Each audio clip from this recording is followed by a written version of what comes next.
You actually, whoa. They do that. I know, I'm louder. You were interested enough on Turntable FM, which you should go back to sometime, to warrant reading your stuff and coming here to ask you this question about Stardust.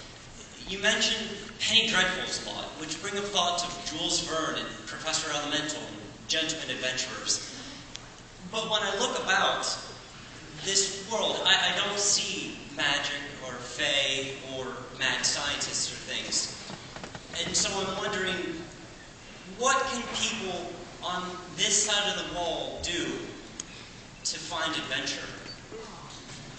I don't think you find adventure. I think adventures are things you go out and have.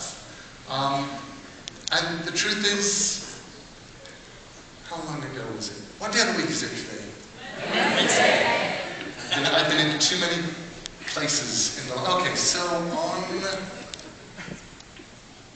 Saturday morning, I was in Nantes, the birthplace of Jules Verne.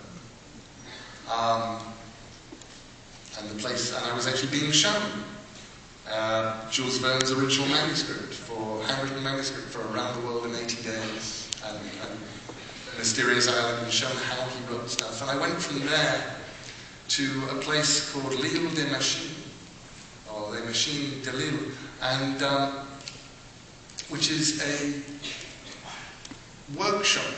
It's a huge workshop. They've taken over an abandoned shipbuilding facility, and they're making stuff in it.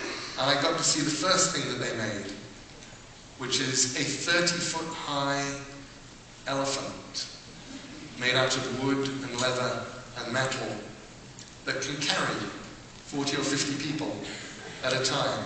And it moves like an elephant, and its trunk swings and moves like an elephant and sprays people who are not smart enough to get out of the way.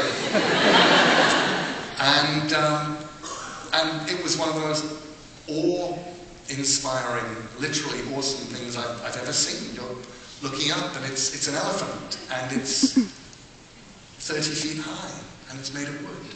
And then I went and rode a carousel, and it was a carousel that again was about 100 feet high, and it has a bottom layer of weird undersea creatures, and then a middle layer of weird fish, and a top layer of dragons and boats that you got to ride.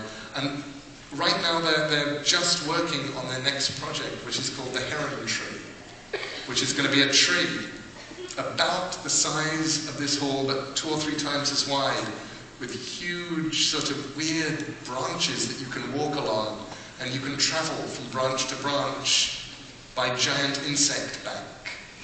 And at the top of the tree are going to be 2 huge wooden, leather and metal herons, and you can ride around either in baskets dangling from their feet, or sit on their back and look at the world.